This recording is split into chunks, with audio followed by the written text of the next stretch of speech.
slam you, he didn't bump you, he didn't nudge you, he rubbed you. And rubbing's son is racing. And welcome everybody to Locked On iRacing. This is Peter Wilkinson, or Wilco. I forgot to announce myself as Peter Wilkinson last week, so some of you may not have understood who I was, but I am here. That's you, Ryan Jones. But anyway, welcome everybody to the episode 2 of Locked On iRacing. I am, as I said, Peter Wilkinson, and I'm here tonight with Brayden. Martin, how you going, mate? Good, Nathan. Peter, how you doing? Yeah. Anyway, we'll get on to some more stuff from that person who we're making fun of later on. So, shout out to Ryan Jones. You're a legend for shouting us out last week in Ozicar. If you don't know what we're talking about, he said it was a great podcast and he can't wait to listen to more of it. And the two hosts, Nathan Verney and Brayden Martin, are top people. So, yes. Might be the last episode he listens to after this one, maybe. Who knows? Maybe. We'll see. We'll see if I get his results in this week. Anyway, what have you been up to, mate? It's been a week. Has been a week. It's been a pretty quick week, to be honest.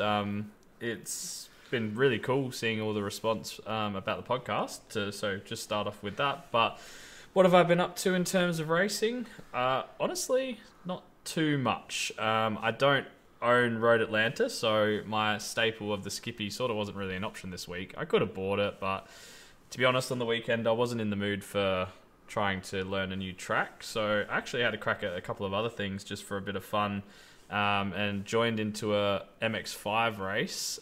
Just happened to be running. Oh wow! Just about when I was going on. And is that an advanced MX5 or is that a rookie MX5? It was a rookie MX5, so I actually ended up in top split, which went awful. I'm not going to lie. It was okay. I had okay pace. It was around Okayama, which is where we're heading this week for Ozicar. But one thing I forgot was just how loose those cars feel through the steering wheel compared to like the Skippies and other things. So that definitely took a little bit of adjusting to. But yeah, had to turn early in those things to get them around the corner. Absolutely. I'll tell you what. Yeah, so I had okay pace, but had a spin. I just forgot how crazy people are on those cars and got shunted out of a corner and ended up back near the back of the field somewhere. And then I thought I'd have a go at the Radical SR8, which was at Alton Park, which is a really... Oh, your favourite place. Yeah, which is a really fast, fun car to drive, to be honest. Now, what version of Alton Park was it? It was the no chicane version, which was interesting. Oh, wow. So you can put the foot right down. Yeah, so that was actually really fun to drive. I did a little bit of practice, maybe sort of 15, 20 minutes to try and get used to the car. And I think I qualified maybe about 16th. It was a pretty big field. Yeah. But had an awesome start. Like, I've never started with those cars ever. And managed to have a really good start, which was awesome. Ended up around about 8th. And then on lap 3, coming into the right-hander that would normally be after the second chicane, a guy just ended up on the grass, wobbled, came back onto the racing line, and I rear-ended him, and that was my race done, which wasn't all that fun. So that's really the only racing I've got to do in this busy week. But also watched the Bahrain GP, which was good to see Formula 1 back. Yeah, it was. I haven't been a Formula 1 person for a while, but you and Matthew Mites and a few others have got me interested in this season, so I had it on KO and I'm like, oh, well, I'll watch a bit of this, and wow, what a finish. Yeah, I mean, I had to watch the replay because I'd work the next day, so getting up at, staying up till approximately 3:30 in the morning probably wasn't the best idea, but it was a really interesting battle. I guess spoilers if anyone hasn't managed to make it to watching the race yet, but watching Verstappen basically it was a pace battle, but it was also a strategy battle, which was really interesting. And Verstappen got right up onto the back of him, but really butchered the attempt at the move with some defensive driving from Hamilton, and in the end couldn't really make up that last little bit of pace in the last three laps, and yet again we're stuck with Hamilton in P1. That's it. Like, it was very interesting. Obviously a messy start, but you know, that Hamilton did the Mercedes did the strategy call, which changed a lot of things straight up. And you thought Max had it in the bag, getting up to him with probably 4 or 5 laps to go, and then made the move, got the got the pass done, but had to readdress. So it was interesting to see how the two cars were differing as well through like Hamilton was faster through like the first sector by about a tenth, and then Max was making up like 5-6 tenths in the middle sector. So it was interesting to see.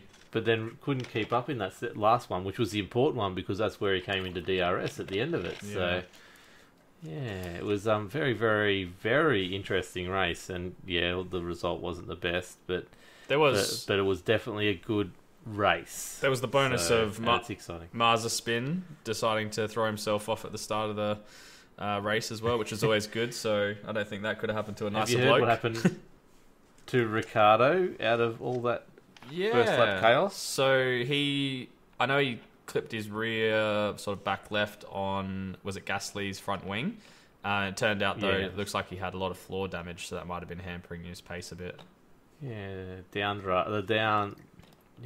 wasn't getting enough downforce in the car, so he wasn't getting the speed he wanted, which he was upset about. But at least they know why, and hopefully from here on out he gets a bit more pace out of it. So what about you, Pete? What have you been up to?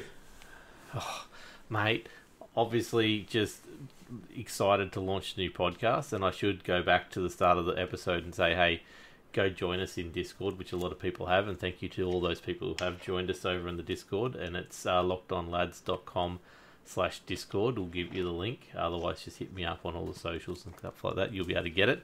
Might even put it in the show notes. We'll see. But definitely thank you to everyone who's dropped by and everyone who listened and everyone who subscribed and reviewed or rated the podcast. And if you can go do that, if you haven't done that already, that would be amazing. So the feedback's been phenomenal. But other than that, like, I did a lot last Friday where I just sort of tried to find a series that fitted. Like I obviously we're doing skippies, and I'm trying to find something else to sort of take my time when I've got it. So I went and took the new Dallara around the new Hockenheim track, which that track is not what I remembered it, because I don't think it was a full massive track when I last raced it in something or other in one of the racing games back in the day. I didn't realise they'd cut like half the track off, but very interesting track, and that last little section is still as annoying as I remember back in the day, and just something I couldn't get right, especially in the Dallara. But Dallara's a fun car, just I'm not that good at open wheelers that are that powerful, so I need to start practicing at that. But very, very happy to check out the new track, which obviously you haven't had a chance to check it out yet. No, I haven't. I haven't driven the new Dallara either, to be honest. I've watched a couple of people on stream, like Mitch McLeod. He's had a couple of decent races in it from what I've watched, but not one that I've actually managed to try out. I've really only tried the F3, the Dallara. Is it the F3? I did a couple of series races in those, but they were always pretty crazy and pretty hectic. They are, but the Dallara's good. It looks weird in it because you're so low to the ground. Everything's so big around you. It feels like you're a little child in this big, massive, oversized go-kart. But it was good. And then I took the McLaren Grand Prix car out for a spin because I saw it was at Phillip Island. So I figured at least I know the track there. I'll be not too bad. And I got some good laps in. But then I looked at the pace of some of the other people, and I was probably about 5 or 6 seconds off the pace, and I couldn't find it yet. So, but it was good to get in the Grand Prix McLaren and not spin it as much as I used to, which is really good. Throttle controls obviously got better, and then I headed across to Rallycross and took the WRX for a spin in the new Brands Hatch track, which, wow, it's different because you go out of the pits in Brands Hatch and you think it's going to be this thing, and all of a sudden you're turning right and you can't stop the car because it's on dirt, and you go straight through the barrier into the old track, and then you got to turn around and come back. And I've forgotten how to drive on dirt apparently, and couldn't get this car pulled up at all for the life of me, and battled to learn the layout of Brands Hatch. So I sort of walked away from that pretty quick before I got frustrated. Did an oval session around Texas in the Xfinity cars because I've got a B license, and sort of sat about a second off the pace in practice there, but had good fun going around an oval track. It just was a little bit more technical than what I was ready for straight up, because I wasn't quite getting the car to turn in the way I was losing too much pace around the corners because it wasn't a draft track. It was more more of a technical track, so I need to work on that. I always find in the oval stuff that I've tried, I just burn the tyres so much. So I feel like I have okay pace, and then, a quarter of the way through the race, the tyres are gone, and all of a sudden I'm 2 seconds a lap slower than everyone else, and I realise that I need to do a lot more practice in this. Yeah, it's good, and I'm really keen to keep on having a practice in there, and one day, actually start doing some officials again. I did an official today in the trucks, because obviously we've been watching a bit of ANZCAR over the last week to try and catch up with what's going on over there in the world, and it's got me that fever of driving around in circles and turning left all the time, or in ovals, I should say. So I jumped in the trucks today and went in the Gander official series, and it was on the new iRacing Super Speedway, which has the most scariest banks I've ever seen. It's like almost 90 degrees to the bodies, the aprons. So I think I watched Dave Cameron do a race there one day, and it was just like full throttle, 400 kilometers per hour, and there was like 8 cars wide, just battling the whole race. It was crazy.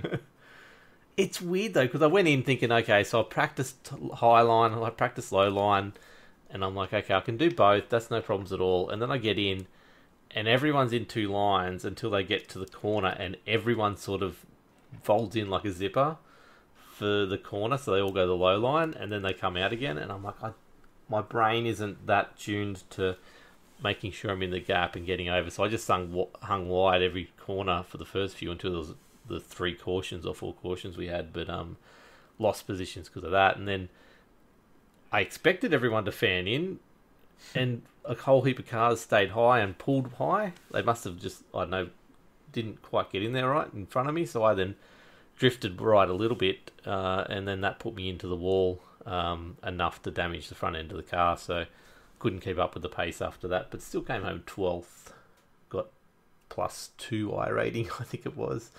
But yeah, it was good to be driving trucks around a speedway again, which is pretty good. But yeah, that thing's a phenomenal track, and trying to pull up into the pits, because you come in from a massive bank onto the flat, so there's going into the banking and off the banking, there's a little bump for starters, and then coming off, you've got to then pull it from like 285 k's an hour to 105 by the time you get into the pits. And it's not the easiest thing to do on that track, but it was good fun. It was something different, which is good. And the other thing, I tried to drive V8s around Sebring, because we were obviously following some Scops, and I just wanted to see where I was at compared to the super fast boys. And yeah, I don't like Sebring. I was going to say, is it, spoiler alert, very far off. Yeah, no, definitely. And but yeah, look, we were practicing Sebring not for the 12-hour. We did the 3-hour VRS. We didn't quite commit to the 12-hour this weekend. So congratulations to everyone who did, and well done who got through the 12-hour. Heard some pretty good stories. Scott in particular, that was in my stream that night, was they had a pretty good result in the Dallara. So yeah, well done to everyone who did get through it. But yeah, I did the V8s, and I couldn't stop spinning that thing. Blew an engine at one stage, and it was all that kind of fun stuff. But I guess the other big thing is you didn't make it, but we did the VRS Enduro, as I alluded to, in the Ferrari on Friday night. And that was Saturday night. An experience. It was an experience. We were. It was just hilarious. Yeah. It was just there was just jokes flying in the stream. There was banter, and there was cows. Not cows. There was cars. It was cars. It's called the Wilco Shuffle. It's been up on Facebook. I've got to do the other few collections, but we started off. We qualify. Qualifying is completely different now, by the way. We didn't know this was our first VRS for season 2, but you get a 20-minute window before the race starts to qualify. It's a whole separate session. We didn't know that, so Matty might have jumped in the car and done a lap, and then just at the end of his lap, we've looked at the thing. It's you only get 1 lap in that 20 minutes. So luckily his lap counted and was really good. So got us, I think we were 6th or 9th or something off the grid. And then you got to leave that session, then you got to go into the next session. There's a warm-up for that, then there's a gridding period, and then we finally got into the race. He went really well. He wasn't as fast as the guys up front. and he wasn't as fast as the guys that didn't qualify who came through, but we were holding on to sort of 12th, 13th. We'd flipped poor Sean Doyle in the first lap, so he got caught up coming out of turn 3, 4 sort of area with another crash and got bumped into the air. And as he went up into the air, we just snuck underneath. We had no reaction time, and his rear right hit our car and then flipped him over onto his roof, and that was the end of them for the night, him and poor Dennis. So sorry about that, guys, but we went on until Mitesy put his brakes down going into a corner, and the brake wheel was just on the grass and spun him around, and then he clipped a curb which sent him off into the wall. That was 11-minute repair time, and then I hopped in the car, was doing not too bad. Well, and then let me same thing. Let me set the scene. Okay, You were doing not too. All yours. You were doing not too bad, and then if you can picture, and I know we're an audio podcast, but if you could just picture a car, 50 meters, 75 meters ahead of Peter, where he puts a wheel off the track, he spins across the middle of the track, gets clipped as he's coming across the track, and literally sent flying through the air. This poor car in front, which didn't actually get wrecked, so I suppose he's not poor car in front. All they see is a car spinning through the air. They would have never known it was coming and just go straight past their windshield. And as I was saying in the stream, it was literally like watching, it was like Pete was in the movie Twister, but nobody else was. It was just like everyone else was just in complete normality, but Pete was stuck in the middle of the movie Twister. Yeah, so the idea is poor Ferrari was facing directly up. So tail was facing the ground, nose was facing the sky. And then I was spinning on the axis around, so left to right. So I was spinning like a twister is exactly what it was as I moved across the track with no sign of slowing down. I wasn't touching the ground or anything, and just perfectly went in front of this guy as he's hit the apex and came out of nowhere. Luckily didn't kill anyone else. It's just me, 11-minute repair time and a tow job as well. So if you've seen the movie, you'll get the cows reference. Yes, exactly. But I think we end up 36th overall. It was a different experience because we didn't have things set up properly, and we end up just all jumping in the same channel instead of moving around, because I didn't have my push. I had all teams on instead of talk to teams, so I was going to be talking to other people, and then I didn't change it back, so we just left me in the channel. So we were just sitting there chatting about Formula 1 and all this other stuff while I'm trying to do the Ferrari around Sebring at a good pace. And I was doing good until, let someone pass, and I moved over to let the next person pass, and it was just, I moved over slightly too much. But if nothing else, it was good fun. It was an experience. Yeah, exactly. So that's what I've been up to, other than Ozicar and obviously watching the Formula 1 and a whole heap of esports racing series. So yeah, we've got plenty to get onto that as well later. Absolutely. So that's why we're spinning through pretty quick. But look, I guess we go on to the results of the last week, and we talk about our experience in Ozicar and how much better I am at Skippy Barbers than you. I guess that's where we head to next, naturally. Well, I have wrote on the running sheet, do we really need to go here? Is this something we really need to talk about? So there's not often that I finish higher than you in a single race, let alone both races. But look, Ozicar Season 6 happened, Round 2. We went to Lime Rock with the terrible West Chicane as the variant of this week for the track layout, and it was terrible. We had... How'd you go race 1? Let's go there. We'll do our individuals, and we'll just talk about the overall results. I feel like I'm talking to a therapist.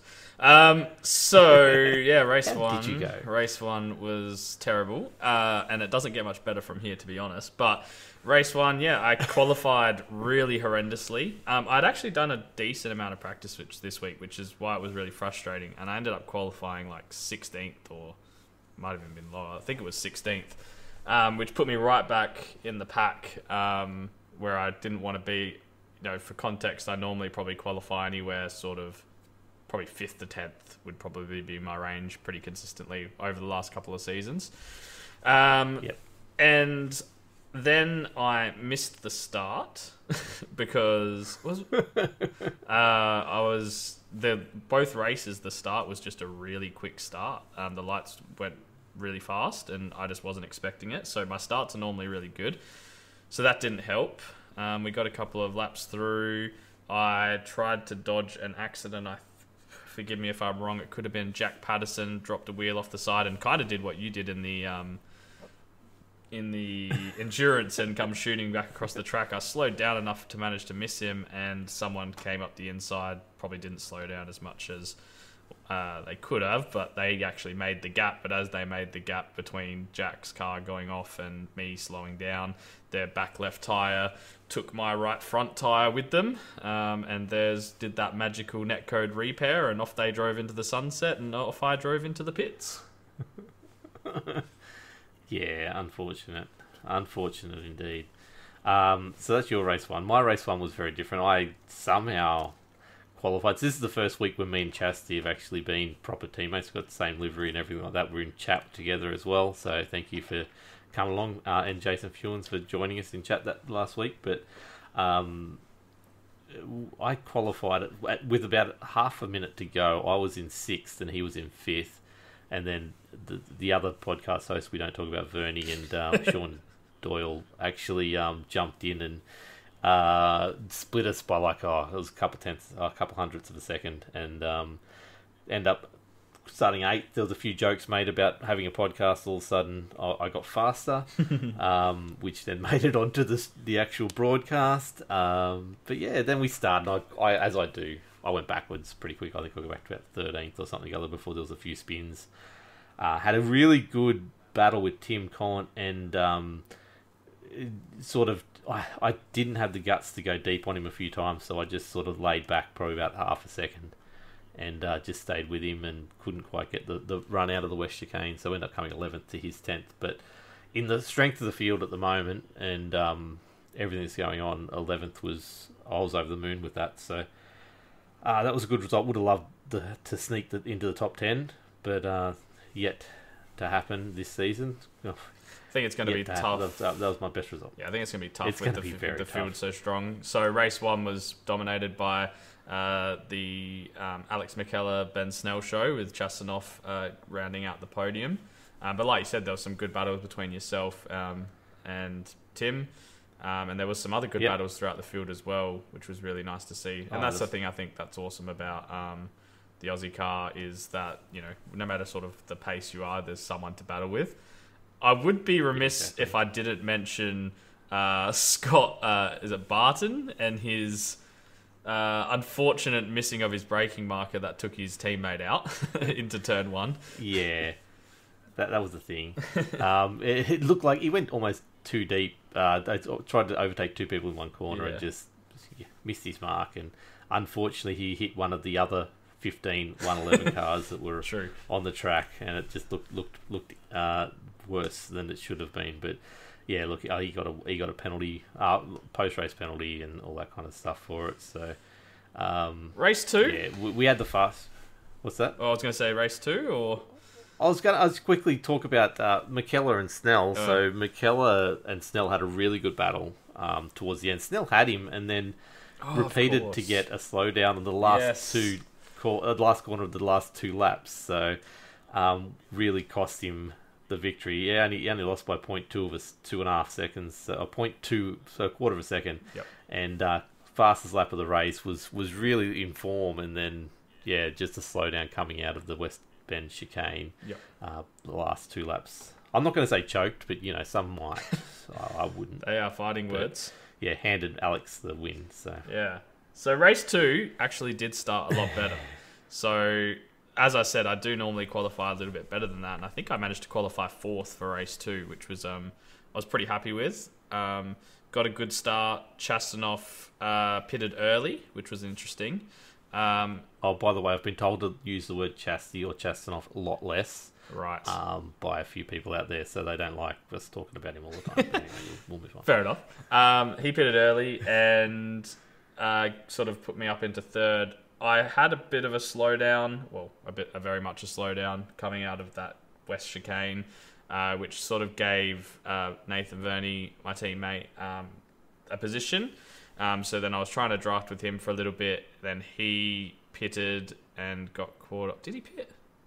No, I can't remember. I think he pitted because he pitted early. Yeah, he had a bit of a mistake and decided to pit. He got caught out with an accident. That's right. Yeah. And then he sped in pit lane. So he went for the old triple pit strat, which didn't play out too well. No. And then I got caught by Russell, and the plan was sort of just to stick with Russell. I thought he might be able to drag me close to a podium, or thereabouts, at least definitely a top 5. And again got caught a little bit of a slowdown, so then lost his draft, but was still putting in decent times. Stayed out. I was basically 4 or 5 seconds behind Russell for the next sort of 10 or so laps, and pulled into the pits, and my computer just decided it would turn off. So it was one of those nights. It literally just turned off, restarted itself, and I rejoined 3 laps down. So I was basically on track for fifth. Just so you know, yeah. If you're 4 or 5 seconds behind Russell Clark, you would have ended up quite easily in 5th. Yeah, so that was anyway very disappointing. Instead, you ended up right down at 22nd. But, thanks for 5th, 22nd, it's close. No problems at all. I just got the results here. It's really enjoyable watching it, to be honest. So, it's kind of ruined the team's points for Nathan and I. I mean, granted, Nathan didn't have a great night in the second race either, but, it was just a complete cluster by I did hand him a point at the end, though, just to help him out, because I felt sorry for him. We do take charity. But that... Yeah, we do. You do. That leads me into what I did in race 2, which was I was doing this long strat, trying to go with people. I wasn't too far behind a few people, pacing really well. Didn't qualify very well. It was about 14th or 13th, but and once again went back a little bit. But we got rid of all the cars that pitted, and then just coming up over the hill, tail kicked out. But every other time it kicked out, I've held it. And got back online. I haven't lost much time, been fine, but this time it kicked out and it just kept on going. I was probably just a bit cocky, thinking the car, I had a lot more control of the car than I did, and spun off into the wall, and that took me out. Towed, got back out, lapped down, and then, just basically filled in time to the end, and then was too busy watching what was happening up front on the leaderboard, because obviously I had Chastity in chat telling me how he was, close to Russell and trying to come out with McKellar and all that. And I looked at the timing board at the West Bench chicane and went straight ahead into the wall. And by the time I got back out, Nathan Verney had cruised past me to get that extra point off me, unfortunately. So yeah. So that was a race to forget. Race 2 went to Ben Snell. He managed to sew this one up, so no choking. Peter's words, not mine. In race 2, Alex McKellar for second, and then Chastity, he who we should not mention, was in third.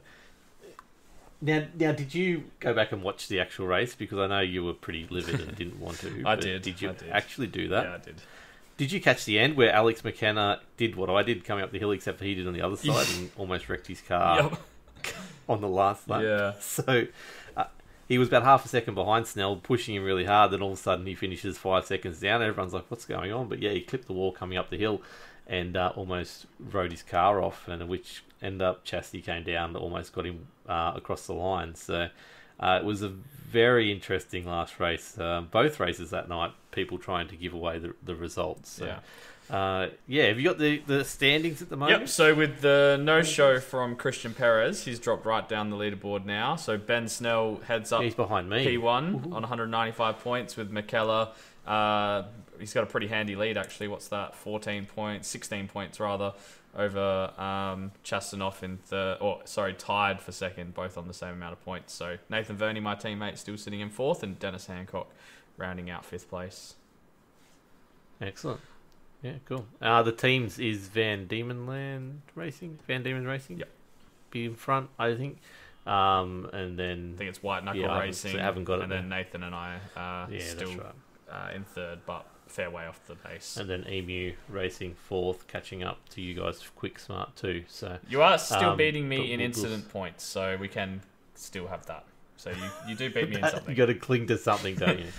Let's move on to V8 Scoops, which I did watch this afternoon while I was doing some show notes and things like that. But you had a much more in-depth look at this. But so what happened over the weekend on Sunday? Yeah, so I had a watch of the Scops. They headed to Sebring, the either you love it or you hate it Sebring, which was for 3 races on Sunday. So there was the Super Split 2 race, which was a 17-lap race, and then their top split had 2 races, a 17-minute and a longer 21-lap race. So Super Split 2 saw a really dominant performance from Kyle George, who managed to win his way into the top split races for that night.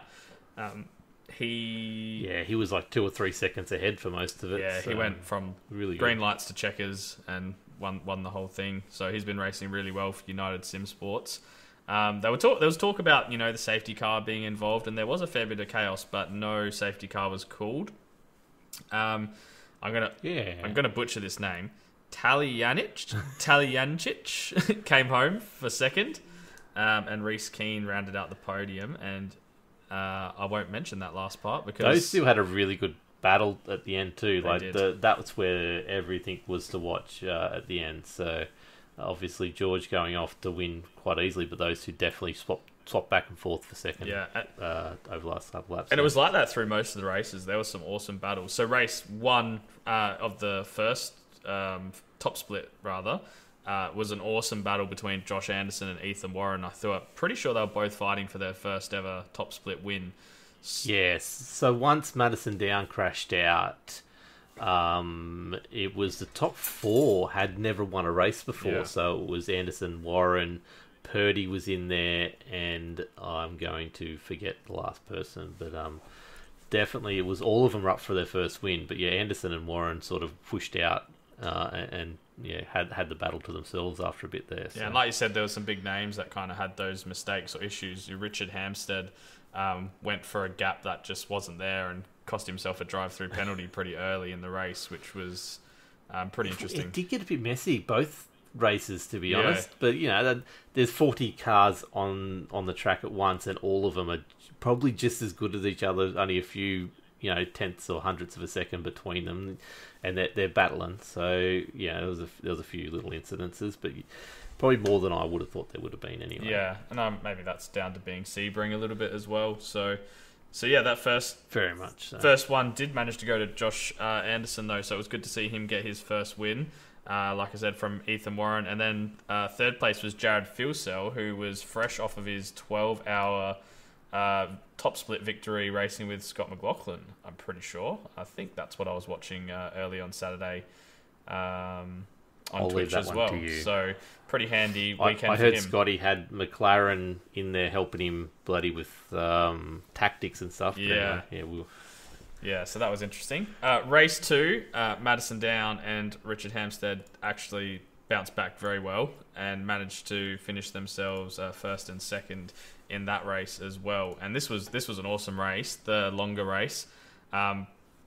Brady Myers, I think, picked up third. Yeah. And the battles on the last lap were awesome. The first third of the last lap, they were basically 2.5 wide for the first third, fighting for first, second, and third. And it was crazy, but that caused Madison to get a bit of a breakaway. But then back even further, I think it was fighting for 9th to 12th. I think it might have been. I reckon it was Jordan Ross, Joshua Anderson, Cooper Webster, and Job Stewart. They were basically 2 by 2 the whole last lap, fighting it out, and then a massive sprint to the line. It was crazy. Yeah. So what really robbed us in this race was the too early safety cars, because that basically took pit strategy out of the window. Now, how crazy was it watching that pit lane?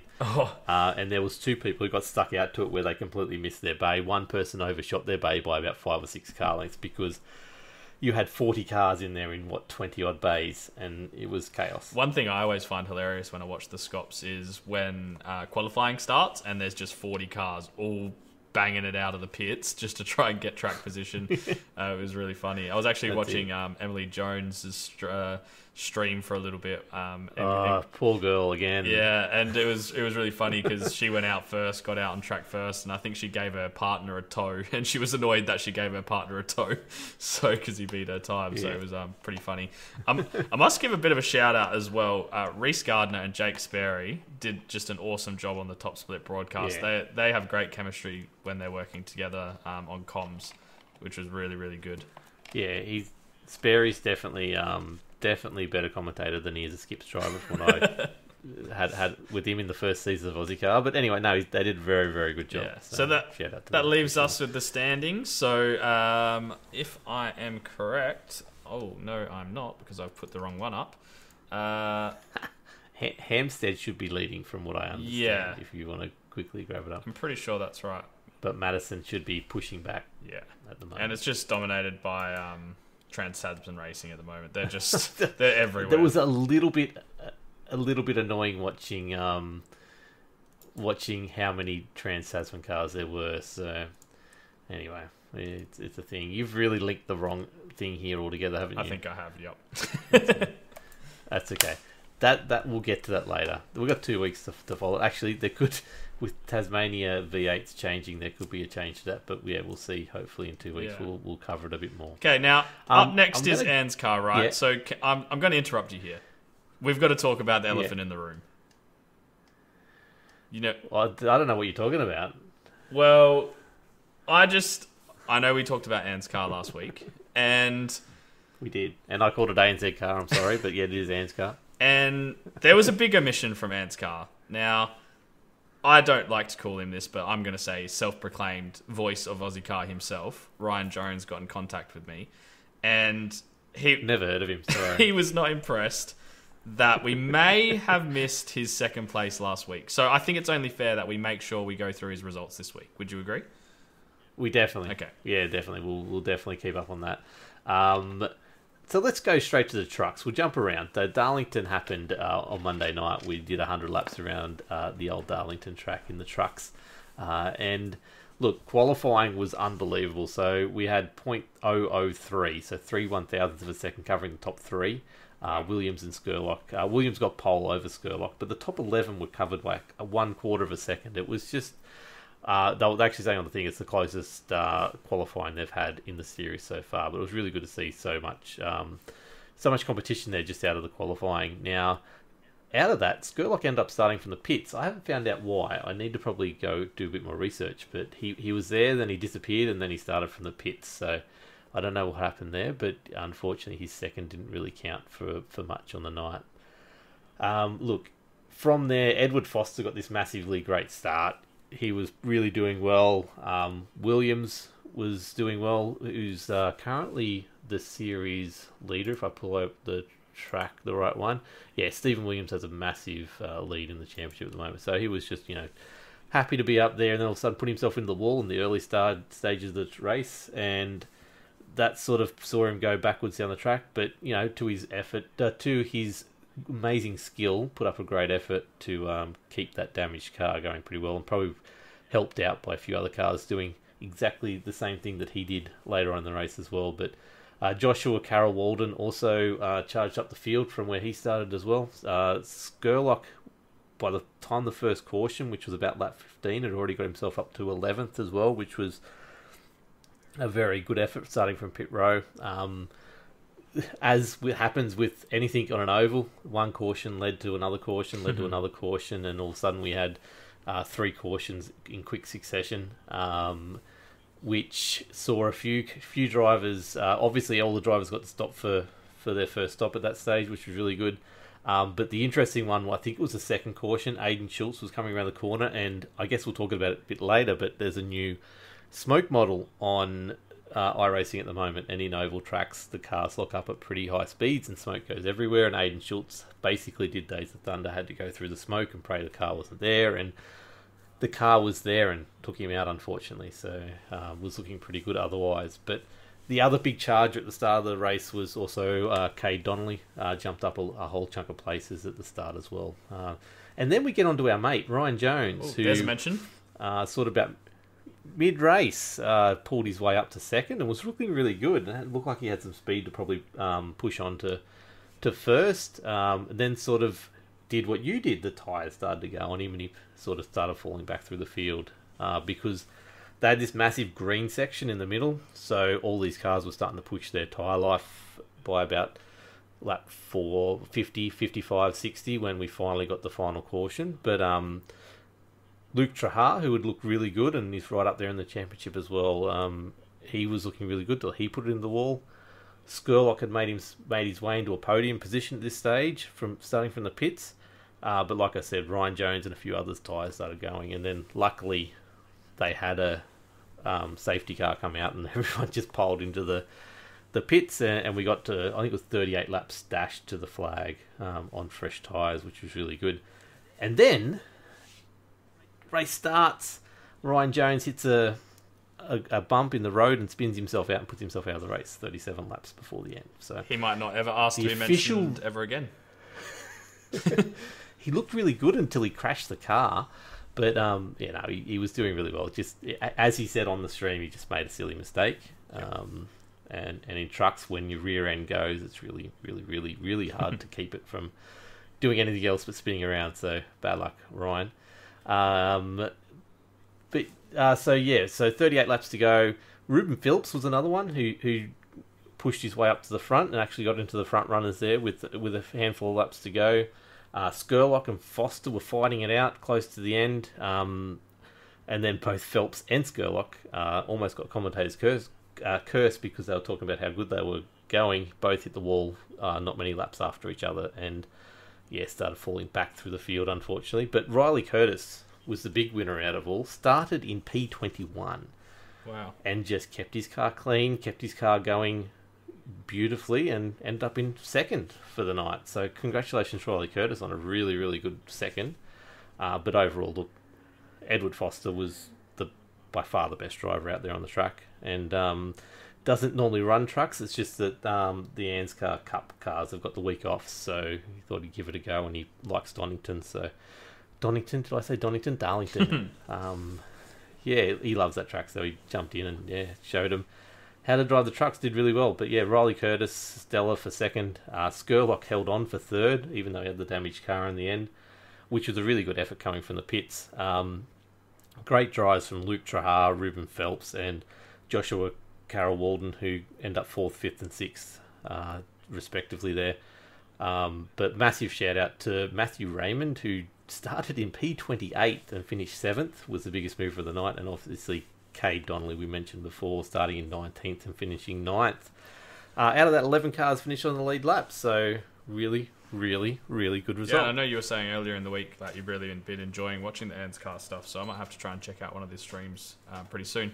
On the commentator's curse thing, I can sympathise with that, because after doing a couple of enduros with you in the team, you're very good at the commentator's curse. Yes. I'm very good, so hopefully no one ever asks me to commentate, because I'll be taking out half the field. But if you want to check out that broadcast, FGM eCast, go check out the new home for ANZCAR Cup and Truck Series. So definitely they're Monday nights with the Cup on Thursdays. So watch Ozicar first and then go watch ANZCAR afterwards. But the ANZCAR Cup went to Bristol Dirt, which is very, very interesting, seeing the NASCAR on dirt, which looked terrifying to drive, but was great to watch. So congratulations to Devon Stove, who really did put on a masterclass of driving the Cup cars on dirt. Kept the car off the wall mostly. Finished the winner. But the interesting one is, we'll talk about Edward Foster again, because he raced it onto third. Took a very different line to most people, which was the lower line, which was the safer line, it turned out, because everyone who went high eventually was hitting the wall a fair chunk, and made their car sort of not as fast by the end of it. But Edward Foster kept it off and just kept it clean and came up to third. Shout out to James Robbie as well, who nabbed second there. Looked strong all race. I think he started from pole, if I remember, or he was definitely right up there, and everyone was saying how he really had control of the race in the first part, and then sort of end up coming second, which was really good off for him. Impressive drive for Neil Pearson, who fought his way through the field, who's currently battling for the lead. In fact, this result tonight from Neil Pearson ended up putting him equal to the championship lead, which was really good. Coming fourth, Josh Micklemore and himself are now tied on the top of the table for 262 points. The other big move in the championship was... I was just going to say, I will have to have a go at Bristol Dirt. It's not really something that I think I'm going to be interested in racing, but I just can't even begin to imagine what it must be like to drive a NASCAR on dirt. So I think it's something I'm just going to have to jump into just out of sheer curiosity.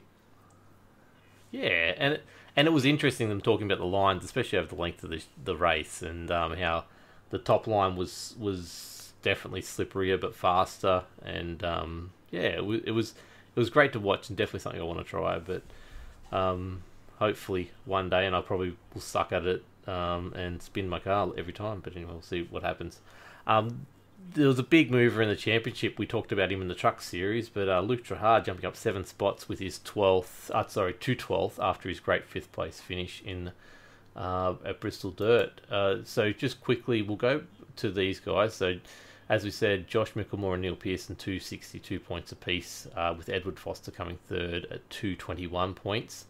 Daniel Grzeski, no, that's not it, but it's close, 217 points. Michael Skurlock in 5th on 209, with Raymond Yeager at 204, and Devon Stone jumping up 3 spots with his win to 200 points. Just going on Ryan Jones' watch, we currently see him. I can't even find him. Where is he? Does he exist on this thing? He mustn't have many points. We might have to have a Ryan Jones alarm every time we talk about him. We can have some kind of siren. That's it. We need to. He's only raised a handful of points, but for the life of me, I can't see him right now. That's probably why I missed him last week. But yeah, he's definitely not in the top few. That's going on too long. So we'll head over to the Cup and just quickly go through the Cup results as well. Yeah. So the Cup results, as I said, Stephen Williams is way out in front. Luke Trahard, two races less, is the big problem there. He's on 182 points to Stephen Williams' 253. Season's almost done as well over there, so Stephen Williams has it all but wrapped up. Riley Curtis jumps up into 3rd overall. The big mover was Skurlock, jumping up 6 places to 8th, which is equal with Dwayne Pearson just behind Ruben Phelps in 6th, who's equal in 6th with Cade Donnelly. So that's why I'm looking at the Cup standings. Very good. Speaking of Cups... So Ryan Jones is not in the Cup standings, he's in the truck standings, and he's coming 15th. So speaking of where he is, he's on 5 races. So that's Ryan Jones' watch. That's why I couldn't find him before, people. I apologise. So speaking of Cups, did we want to have a chat about Monday? Monday, yeah, definitely. It's on here. Let's do it. Tin Top Cup V8s versus GT3 at the Island. So that is something that is happening with Ozicar. So it's a free race to enter. It's on Easter Monday. The race will start at 3 p.m. I think the whole East Coast is on the same time schedule by then. I think daylight savings is over, but it's definitely Australian Eastern Standard Time. Yep. 1 hour and 50-minute race around the island, 50% fuel, so there will be some fuel stops, and the cars you'll be seeing going around for overall classification will be the best Ford Mustang GT, the best Holden ZB Commodore, the best Audi R8, the best BMW M4, the best Ferrari 488, the best Mercedes AMG, and the best Lamborghini Hurricane, with also V8s and a GT3, and then an overall class as well. Yes. Definitely check that out on sinspeed.tv. Will you be racing on Monday? Yeah, look, at this stage I will be. Got to make sure the family's okay with it, but at this stage I'm getting our Lamborghini Hurricane that's all painted up and ready to go in Locked On Racing colours out for a spin, I think. I've got to go practice, but the island, it's not that hard. But famous last words. Yeah, it will be. But yeah, I'm definitely keen. Are you having a crack at it? I'm not sure. I think I'm going to be busy. So, not so much busy during that time, but I think I'm going to be too busy to get enough practice in to make it worth, and I would hate to ruin anyone else's race. but there is a possibility. You never know your luck. Okay. We will see you there then. That's excellent. Quickly before we go on to the news, which there isn't a huge amount of, but we'll talk about it. I did check out the V8 Scoops support series at Sebring, which is an absolutely fantastic concept because it's on Friday nights and it's multiple races with multiple different cars. So they started with the old school V8s in race 1, and Gilbert and Anderson had a great battle till just towards the end. I think about 4 laps to go, and unfortunately O'Keefe just went a little bit deep and knocked Anderson off the track. Gavin Cox ended up second with a long way back to Brett Hender in third. So that was Gilbert actually got the win. O'Keefe got a drive-through penalty, so that knocked both of those two out. Simon Vella just edged out Simon.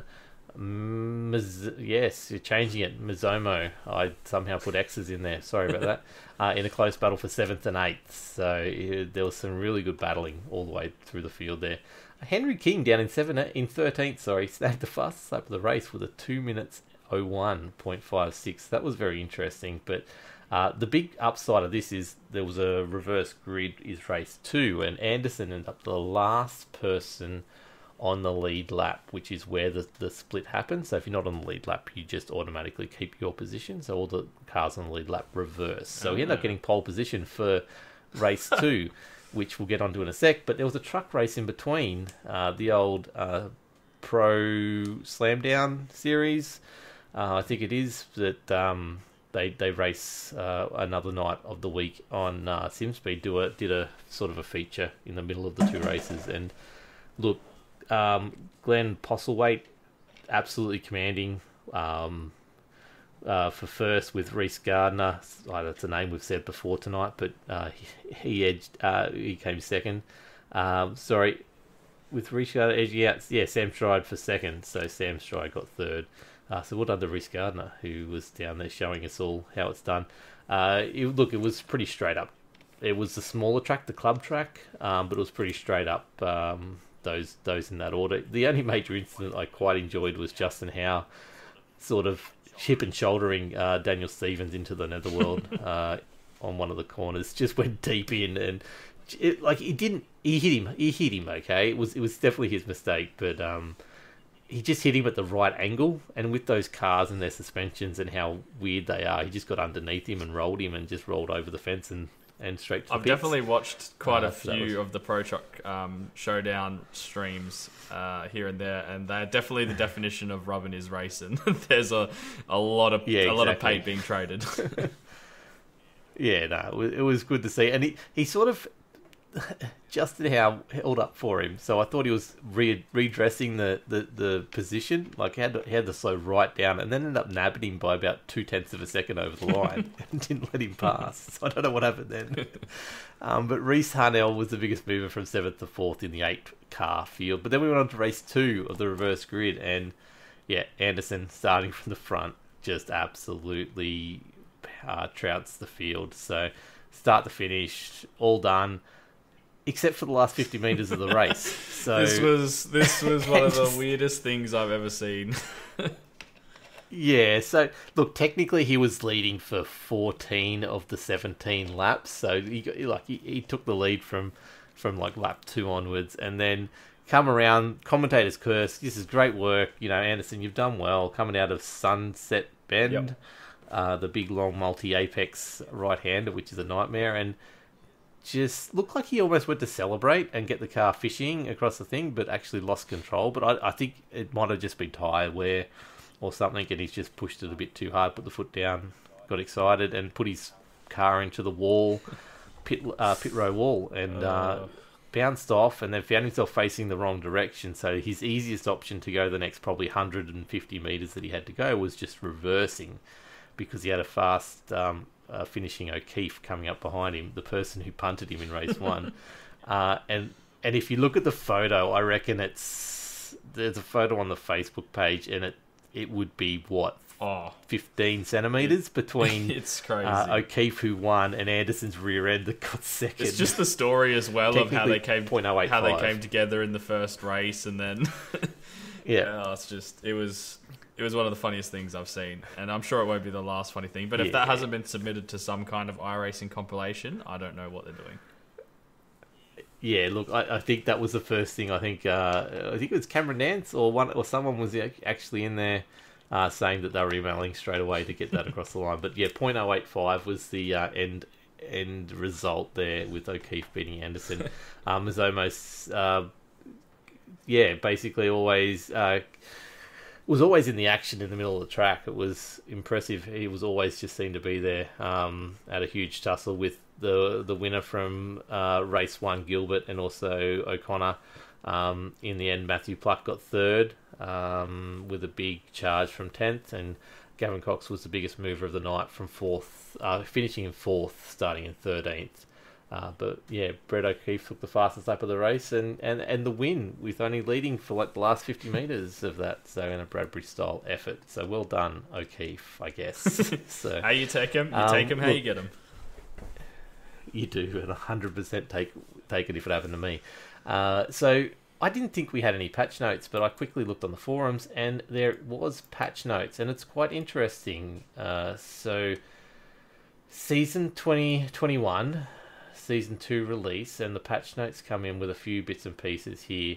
The main one I want to go to is the new damage model. Fixed an issue where the force being applied to wheels in collisions is not limited correctly, making the wheel take damage and brake far too easily. So I haven't tested it out, but that seems to be a fix for what we've been talking about in the Skippies last week with the new damage model and the open wheels being very, very weak. Well, it's good that they've got to that quickly, So because, like we said last week, it was ruining people's races when they'd put in heaps of practice. So hopefully that is a quick fix that they've managed to get right. Yeah, definitely. So it's good to see that they did work on it. I think there was a note just after we went off air to say that they were working on it and they would get to it. So, so the other thing is we continue to work on the rebalancing of damage models. No, where is it? It was another one about the necks. Oh, yes, I remember you talking about that. There was a second one, though. They followed it up. Animations, here we go. Fix an issue with rather uncomfortable neck conditions suffered by some drivers' body types while using some open wheeler cars. iRacing has footed the bill for these extraordinary chiropractors. Drivers of the following vehicles were affected, and it's the Delaras again. So did you having really problems? Did you manage to have a sore neck when you went around Hockenheim then? Yeah, I did, mate. I was always spinning. It was more my head that was the problem, I think, than anything else. I do like how they kind of put those Easter eggs into the patch notes. You know, like they have a bit of a sense of humour, which is always nice. No, it is, and it is really good to see. There's a few, there's bits and pieces all the way through. I don't know if you had a chance to read them, but it's good to see that they're putting these fixes out sort of almost once or twice a week at the moment, which is good stuff. But then there was another little hot fix came through, didn't require a download, but it was more UI stuff. So there's nothing major in here. Paint shop changed functional behavior, save confirmation dialogue to allow discard current changes, things like that. And someone's moving around while I'm trying to read it. So they've also you can't pick the number 0 anymore. Is the big one that I pulled out of it. Not that it matters to me, but it is you can't actually have a car named 0 because that's reserved for the pace car. Yeah, okay. 00 and 000 can be used as numbers prefixed with a 0 or a 00. Yeah, so you can have so 0, you 1 still or 0, can have 9 numbers 0. Or those kind of things. Yeah. Or yeah. So the other thing is, if you go to store the drop-down option, pending currently running season, no, you can actually purchase things from in the shop better now. I read a tab. It is one thing that I definitely think would be nice for them to improve, is like being able to buy stuff directly from the UI, because it is a bit annoying having to get sent to the website to like process the payment and stuff. So that's something I hope they do look to implement in the future. Yeah, definitely. It might have been in the patch notes that I saw that, but I thought they'd done something similar to that, was one of the fixes. But anyway, there's so much here. If you want to go check it out, it's over on the iRacing front page, all the news. So the other thing I put in here that we need to talk about is obviously this new smoke model that's going around the last week and a bit. You had a bit of experience with that in iRacing on Ozicar. Yes. It's definitely... What did you think of the new model? It's a hard one because it clearly looks better, and I guess ultimately it is probably more realistic. When you do attempt to drive through smoke in real life, especially if it's, come off the back of someone's tyres, it's thick and you can't see through it. And it dissipates as well, which is the good thing. Like, it just doesn't vanish. That's right. It actually moves away, which is really fun. Yeah, and I suppose depending on the wind direction, that's going to have an effect on it as well. So I think it's a good step in the right direction, especially for that realism and that kind of thing. But it does, like, I guess the people in the ANZCAR race would be able to attest to, make life difficult when there are people spinning in front of you. Yeah, definitely. I actually went through one of the corners in Lime Rock, and I honestly could not see anything for the whole corner.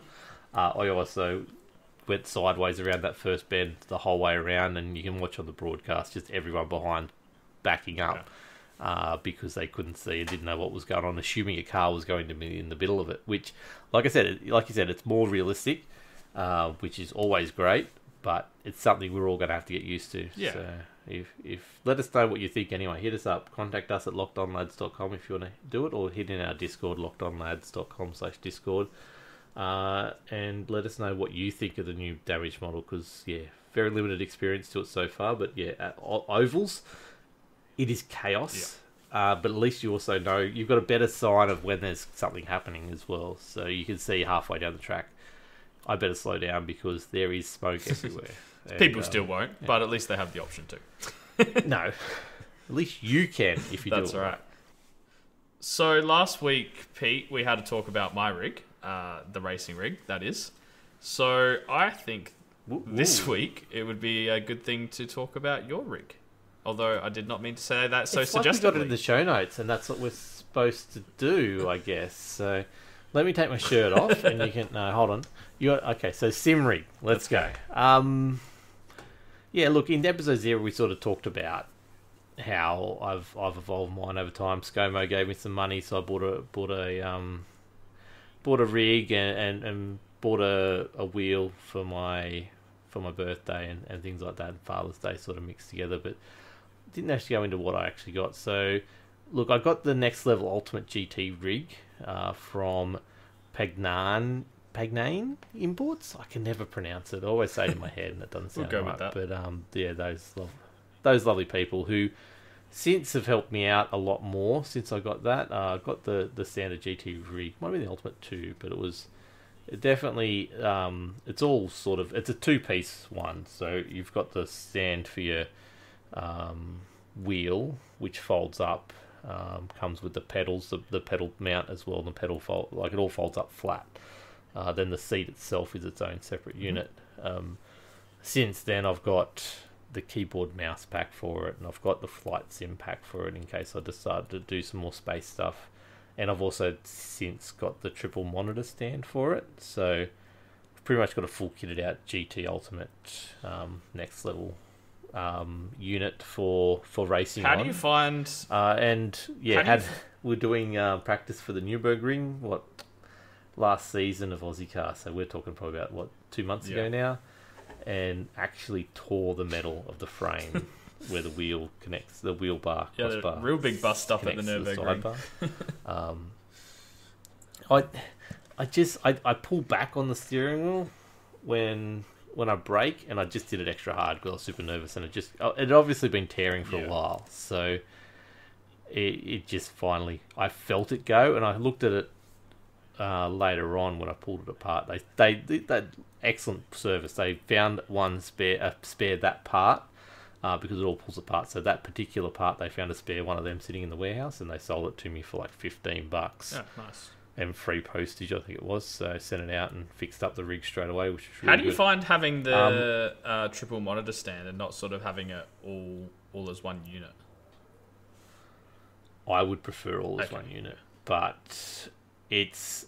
So I bought it so I could move the rig aside so it wasn't always in the way, and I don't have that problem anymore. It's now a fixed unit. So now, I was going to talk about it at the end, but the next upgrade I want to do is a full 80-20 or 80-40 combined unit where everything is all in one.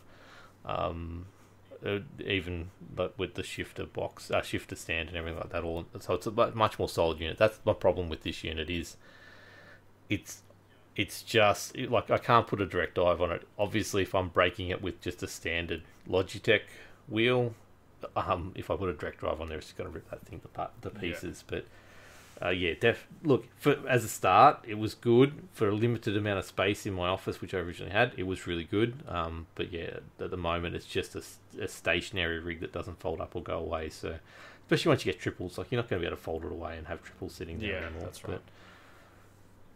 But look, for a first rig, for the price, it was pretty good. I'm happy with it. Same time, picked up the Logitech G920 and had all intents and purposes to plug it into all different things. Got a little switcher so it would work on both the Xbox and the PlayStation. Did some Gran Turismo, did some Forza, but then started doing iRacing. So that unit's never been used again, and it's never been hooked up to either of the other two machines anymore. It's just a PC racing wheel now. So very quickly did the spring trick, the rubber in the brake pedal trick, pulled that out. So if you don't know, in the Logitech wheels there's a rubber grommet down the bottom, which basically you can't go much more than about 80% on the brakes without breaking your foot. So pulled that apart, took it out, made a huge difference. But then it's too touchy, you can go down to the floor too much. So I brought the spring pack to make that almost to make it as close to a load cell without it being a load cell, because it's a potentiometer. Is it? The spring is a... Is it? What's that? The potentiometer brakes, aren't they, or something? Yes, yeah. So the spring's a gradual spring. It's a gradual spring, so it actually forces you got to push harder to push that spring down once you get lower, rather than that's what the grommet would do, because you had to push on this rubber grommet. But it was just too hard. I found that rubber grommet, so this spring pack worked pretty well. Yep.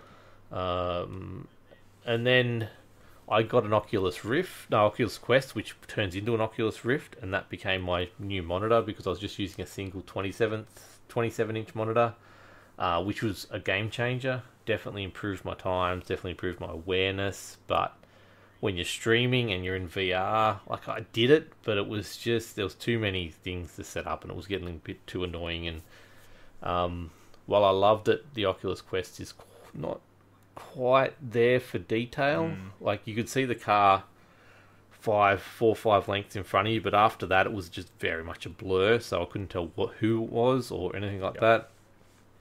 But otherwise it worked really well for what it was. For a cheap, wireless headset that plugged into your computer to become a wide headset, worked really well. But I wanted better. So that's when I went to the Asus ROG 27-inch monitors, which I'm currently rocking at the moment when I upgraded my whole office. So that's when I got the monitor stands. So they became the new VR for me, so I could nice and easily see where everything was and all that kind of stuff. See apexes that I couldn't normally see horizons, stuff like that. Did you find the same as me, that like once you made that triples upgrade, you noticed a pretty big improvement in your driving? Yeah, my SR went from going backwards, and even my IR in particular, I reckon I was down around the 700s at that stage, and quickly jumped back up as I wasn't making silly mistakes and going off the track, and just overall quicker, hitting apexes properly rather than slightly overshooting them. But yeah, it was probably my biggest improvement overall. Yep. It's that, or what we'll get to in a second. First off, before we get to that, I made a button box because Matthew Joy, I worked with him for a while until he moved to another shed. And he convinced me, oh yeah, that's easy. We just buy all these things and make a button box. You'll be right. And then I made it, and then he had to fix it so it would work. But that's sitting there until I get a proper one, until I can find someone who look, they're expensive, but they're really handy. And I know the wheel you've got now pretty much replaces everything for a button box, but I'd still even keep a button box just for the extra things you can do with just more buttons is easier in iRacing, especially once you get up to the more complicated cars. I really like having the Stream Deck, especially being able to have the really obvious pictures for things. Like I still use that for a few things that I like to have on there, especially like fuel and things like that I really want to look at as I press them. So that's always an option. Yeah. Definitely. I've got a Stream Deck there, but it's hooked up to the second computer that's in my room that I use for streaming. So we won't even go into that setup tonight. Don't worry about that. So the final change I made just recently, sort of, I think, actually late last year, about my birthday again, so about August last year, bought the Heskenfeld Sprint pedals. And they are unbelievable. So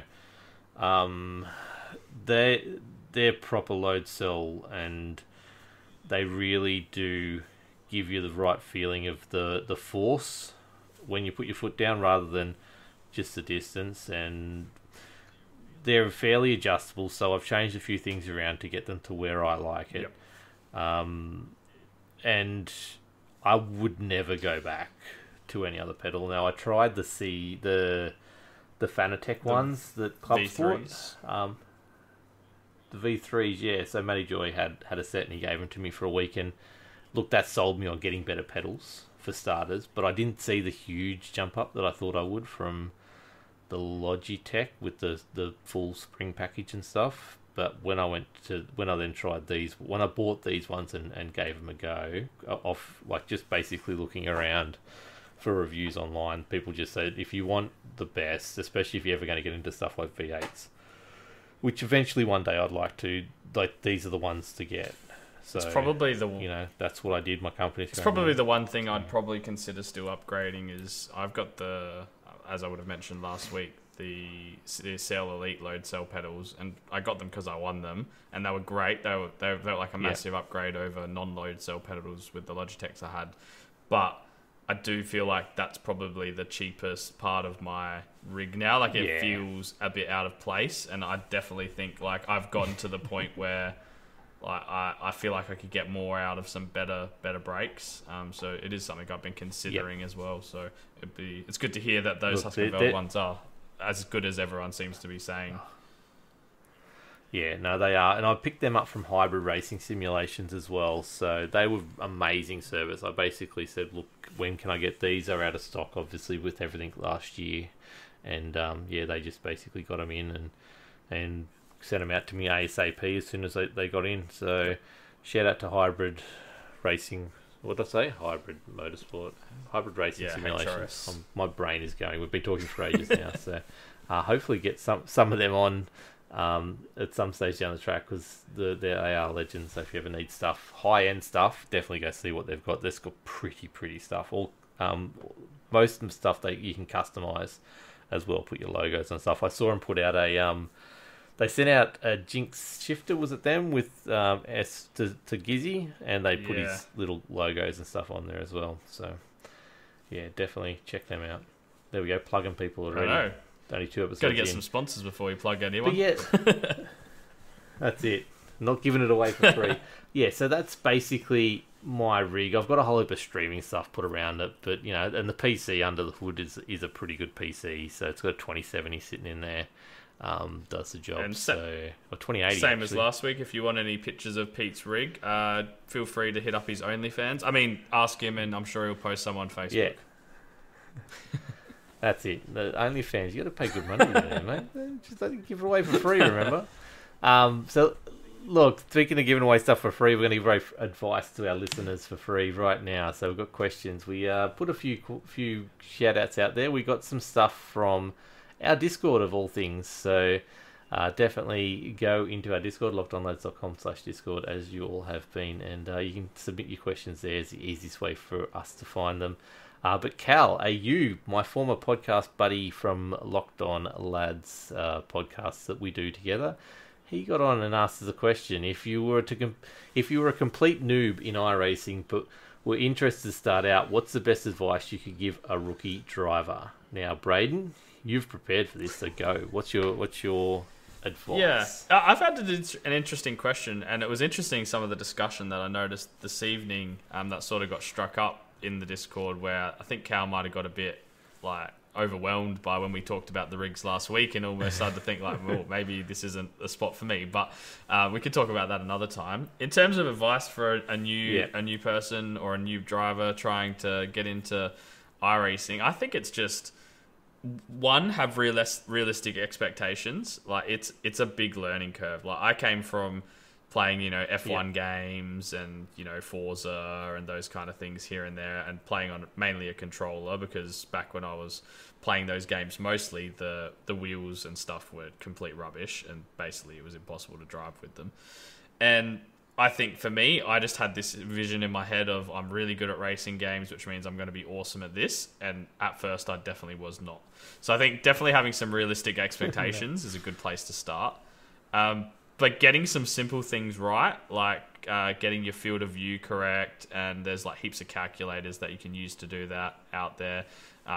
Things like if you're using a single monitor because you're just starting out, like making sure you're using your look left and look right buttons. That's something when I was using a single monitor that I just didn't do. And it makes like knowing where the other cars are like next to impossible effectively. You're driving with a lot of hope that they're going to do what they're supposed to do, which, especially when you're in rookie classes, that exactly.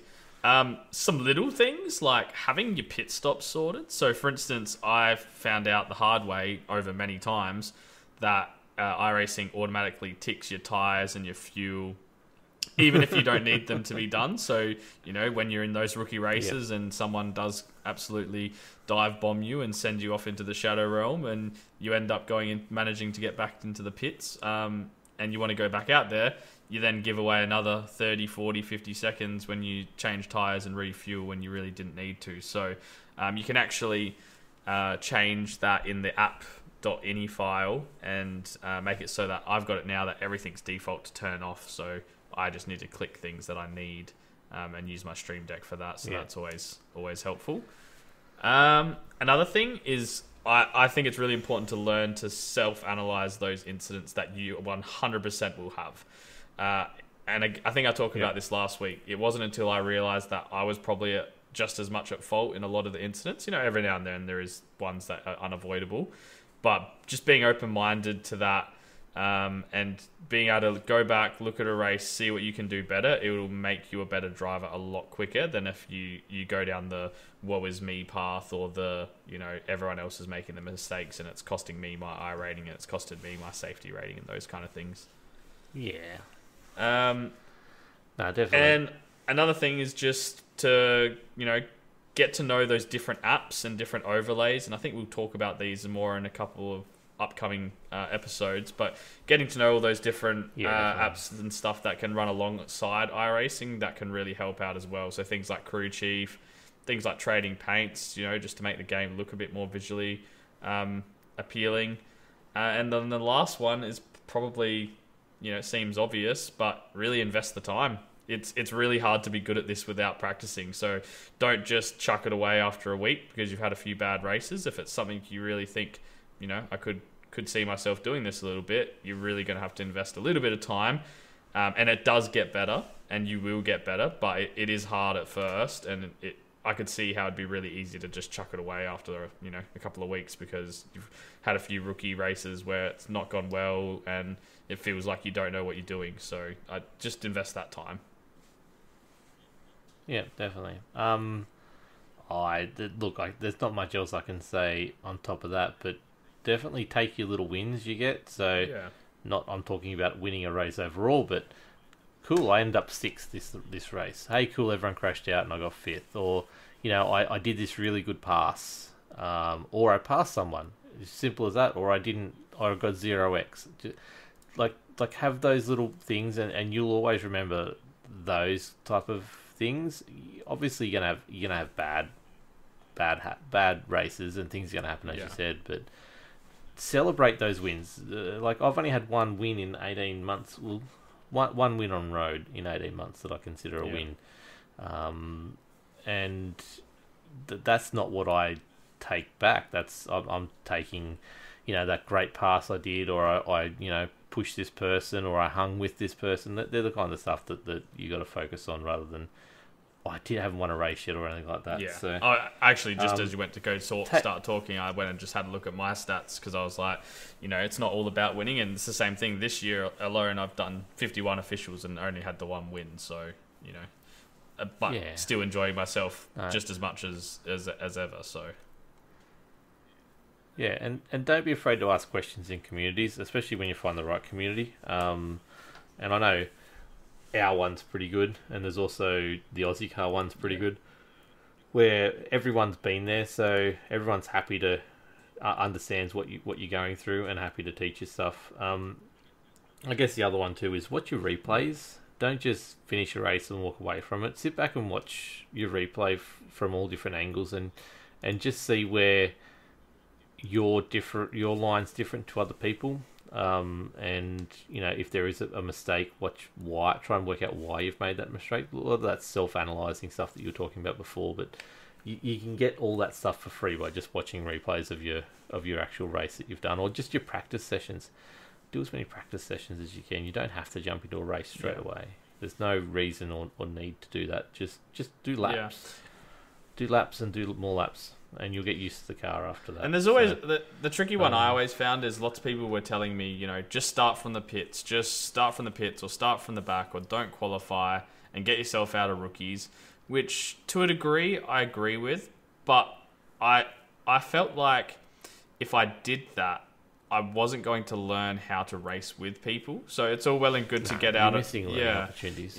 It's all well and good to get yourself out of rookies, but you're going to come across people who drive like rookies, whether it's in rookies, Ds, Cs, Bs, or As. It happens at all times. Yeah. So really learning those skills of, okay, this guy, I can tell this guy is going to dive up the inside. I'm going to let him through and see him crash into the wall 5 turns later. I think if you can put aside your I rating and your safety rating, and knowing you might have to drive that MX-5 or whatever it is for a little bit longer, I think it really teaches you a little bit more about driving. Yep, definitely. I almost, when I was thinking about this afternoon, I was going to say just start from the pits, but I'm like, no, I never did that. Everyone said to do that, and I never did that. And yeah, you're losing that first half a lap or more of battling it out with other cars and trying to, not crash the car under cold tyres around other people, and you lose. Like, that's invaluable racing close to other people, and it's probably the hardest skill to eventually master, is making sure that you can pull in behind this guy. You've got about 5 centimeters to spare, and you can then duck out when you're about 2 centimeters to spare. Like, I still don't have that. I'll give someone a car length, and that hurts. Like that. As soon as I give someone a car length, the person behind me is pushing past, and then they've got it. I'll give a car length to them, and then that's what happens in Ozicar. Like, I go back 7 or 8 positions in the first 2 laps because I'm just too worried about driving next to people. Yeah. So, and if you find a lead, don't be afraid to jump in as well. Like, I definitely, like I said last week, I definitely attribute a lot of getting better to racing in the Ozicar League, and I'm sure there's many others out there that will teach you the same thing. But having that commitment to one discipline, and knowing that if you crash, it's worth staying out there and continuing to try and get as many points as you can. It just kind of gives you a different perspective on racing. Yeah, definitely. We'll move on to the next question, I guess, which is the other host of the show, Nathan Verney, chimes in with how can one keep their pace up but use less tyres and fuels? Now, look, if you're a normal person, it's easy, but when you're Verney, I don't know if that's possible, to be honest. So just a little bit of hindsight here, or a little bit of behind the scenes of what we're talking about. Nathan Verney races for Enduros with Locked On Lads, and Locked On iRacing, sorry, and we're doing Bathurst, practicing for the 12-hour, and I reckon he tore his tyres up to about 40% or 50% left in his stint, and most of us are doing about 73, 74, 75, maybe 69, and we'd usually get about 2 to 3 laps. Or probably it was definitely at least 1 or 2 laps extra out of the tank. Like to the point where I think he did 28 laps one race, and I did about 32 laps. And he's going. I was gonna say. I'm not sure if I could take this to the wrong direction and say, "Oh, Pete," but you're forgetting how quick he is, and try and make you look bad. But he is quick. But then when you can put him up against you and Matthew, okay, the other two mainstays in the Locked On Racing Enduro team, he still uses more fuel. And even to the point where he ran out of fuel, he had to put more fuel in his Ozicar around Nürburgring because he couldn't make the full distance. So he had to pit early, I think it was, or something. He was going to run out of fuel down the back straight, where most of us got almost like a full half a lap extra. I don't even know how you use more fuel in a Skippy. Like it's almost harder to do than it is to not. But he did. So look, going into corners and flicking it around corners, like slow in, fast out's the best way to save your tyre life. And I know Nathan, he goes border gate into corners, and he's fast. Like he is fast, but he's definitely look, it's all about slow in, fast out. It's being smooth, which he seems to be. I don't know what it is. What is it that Nathan does? You know him better than me. You're his We don't know. That's why it's so funny. We genuinely don't know. He seems like you could watch a lap and it doesn't seem that much different to what I'm doing or Matthew's doing. And all of a sudden you get to the end of the stint and he's 10, 12% more tyre wear. I don't know. I don't know. Do you think it's just a multiplier in iRacing? They've put it on his account and says tyre wear at 1.3% and fuel consumption at 1.3%, and they've picked him out and said, haha, it would have to be. Yeah. Maybe. And I think it's fair, to be honest. It is fair. There are some really good videos out there for saving fuel and stuff like that as well. Tyre life.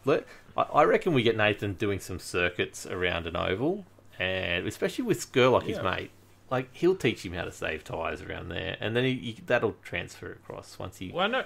It's generally thought for. I know talking to him, but he has done some longer oval racing stuff, because when we were preparing for the Enduros, I was sort of talking to him about how I've never done any long races and I wasn't sure how I'd go. And he was saying that he had done some long oval stuff, like 2-hour races in those kind of things. So I don't know how he didn't run out of fuel in those races then. Yeah, no, me either. So anyway, we're taking a little bit of piss out of Nathan, but that's what he gets. He knows what he asked. It is interesting though. If I'm not mistaken, in iRacing, the actual way you can save fuel is slightly different to in real life, though, right? Because it takes the position of your throttle as opposed to really how much high or how high the revs are and things like that. So it definitely is something. If you do want help with, it's purely throttle. Go watch some videos. They'll be able to explain it much better than we can. Yeah. Yeah, so just lifting off and coasting into a corner because your foot's not on the throttle, you save that little bit of fuel. It's usually done by hanging behind someone and just drafting them. But so then you can put the foot on 70% on straights instead of 100% on straights and still get the same speed because they're dragging you along. But yeah, that's a serious answer to it. Tyre wear, like I said, slow in, fast out.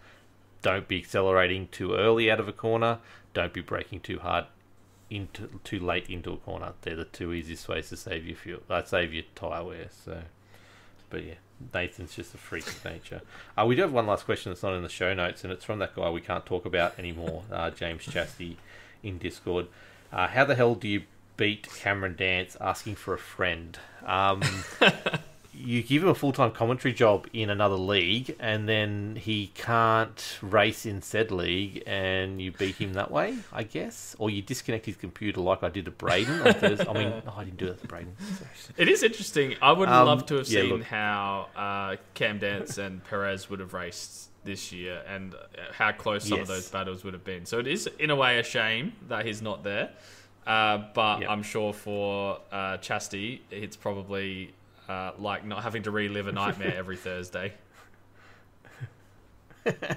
Well, yeah, so behind the scenes, if for those who don't race Ozicar or know the situation, last season Chastity joined Ozicar Skips for the first time as a bit of a I need a break from V8, so I'm going to have a bit of a joke. I'll go in this league. And then found out he's actually really fast, but every single race he came second to Cameron Dance. There's nothing he could do to beat him. Even when he looked like he was going to beat him, still couldn't beat him. So, yeah, there's no way except for getting him out of the league, Chastity. You are doomed to lose to him forever, unfortunately. Sorry. Maybe now that he's got you as a teammate, he might be able to spear him off when you're a lap down or something like that. Well, look, there is that tactic. I do admit I've seen Cameron come past me to lap me a few times, and I'm like, just take that back wheel off. Is it worth it? Nah, but not. Okay, so look, that's all the questions for this week. That's been. I was going to say we've a podcast of we've done well. We're only 1 hour over what we initially planned this to be, but the sort of resounding feedback was, hey, if it goes a little bit longer, go a little bit longer. So I think we have. That's it. So I think we've got some good content in this week anyway. There's a lot of stuff out there, and there's even some other series that are now popping up that I want to try and keep an eye on, but I don't have the time in my life. So if you are in a series out there that you want us to cover and you want to sort of give us a bit of a write-up on what's going on or something like that, we're happy to read that out in our results section. Hit us up either at contactus@lockedonlads.com or jump in the Discord, lockedonlads.com/Discord. Don't be afraid, jump in there. There's some really good people in there at the moment, and yeah, say hello when you pop in. Don't be shy. I guess the exciting thing, hopefully, is over the next sort of few weeks, hopefully we'll be able to start lining up some guests and sort of chat to a few different people and hear their iRacing stories and their sim racing stories and get a few different points of view from, I guess, people from across the whole community, because there's so many different facets to the sim world, you know, broadcasting, drivers, manufacturing, and there's lots of different things. It'd be really nice to get some people on to chat with us. Yeah, definitely. So that's what we're working on now. We just wanted to settle in for a few episodes, and that's what we've sort of done. So look, I haven't. We'll start hopefully planning for next week and onwards to try and get some guests in, so it can break up the monotony of hearing us to jabber on each week. So no, that's the end goal. So we've had some really good feedback. Heaps of people already interested in talking to us. We got people from ANZCAR, Ozicar, even on the broadcast last week. I think David Haynes, and I stuffed his name up already, and Ryan Jones was sort of giving subtle hints about wanting to be on the podcast. I think last time David Haynes was on the podcast, they never talked to him again. Maybe we leave him for a little while. It should be good, right up our alley. Yeah. So yeah, look, thank you for making it such a big success. Everyone who gave a listen, thank you for all the feedback. It's been overwhelming, to be honest. I've started many podcasts in my time. I've never had a start like this for a podcast. So thank you so much for making it such a successful start. But Brayden, let's wrap this thing up because I know you want to get to bed early. Where can people find you, mate? What do you got planned for the next week? Yeah, so I should be streaming, all things going well, yet again, on twitch.tv/the1dwade. Tomorrow night's Ozicar. Hopefully we have less computer malfunctions and I'll be able to make it through the full stream and actually outro it rather than it just switch off and me never return. And then if you want to... Hey, the upside is we're into enduro season, so there's only one race I can beat you in instead of two. Fair enough. So I guess there's that. And then, my Twitter is @BraydenTalks. So normally over there talking something about sport or something about racing. So definitely get in there and give him a follow and have a chat with him. So you can find me at Wilco's Chill Zone mainly on Twitter. I've been very slack on Twitter. I just basically don't Twitter much at all at the moment. But yeah, go hit me up if you want to have a chat over there. The main place I am chatting is in our Discord. So like I said, lockedonlads.com/Discord will be the link to get you in. It should be in the show notes if you don't want to go all the way over there. But look, that's the main place you can find me. But lockedonlads.com, I'm slowly getting blog posts up when I can. I'm covering all these races for the show, so I might start doing a few write-ups and actually put them on as blog posts in there to help me get my notes for the show. We'll see how we go. It's just time at the moment. Work is nuts, as I always say. But yeah, definitely. So Locked On Lads on Twitch, which I'll be streaming the Ozicar alongside Brayden. Also the Tin Tops Cup on Monday. If I'm racing in that, I'll stream that as well. Whenever we do our enduro races, you'll see the Wilco Shuffle, if I can do it again, on Saturday nights. Probably every second Saturday for the moment on Twitch, but also Locked On Lads YouTube, which is Locked On Lads YT. Locked On Lads on Facebook. If you're not liking the page yet, I know a lot of you are actually liking the posts and commenting on the posts, which is absolutely amazing. Keep doing that. But if you can like the page as well, that'd be awesome. And Locked On Lads on Twitter. But they're the places you can find us. And obviously, Locked On iRacing. Go check out my other podcast, which is Locked On Lads, The Man Cave, and Nothing But Ramblings, which I promised an episode this week, and I haven't done that because work's been shit. Oops, I said the curse word and went on an explicit one. That's my bad, sorry. No one's listening at this stage. So thank you so much, Brayden, for putting up with me for hour and a half. Thank you for making the podcast such a good success as well. And I guess we'll talk to you next week, and we'll hear about my exploits over yours in Sounds a week's good. time. Take care. Drive fast.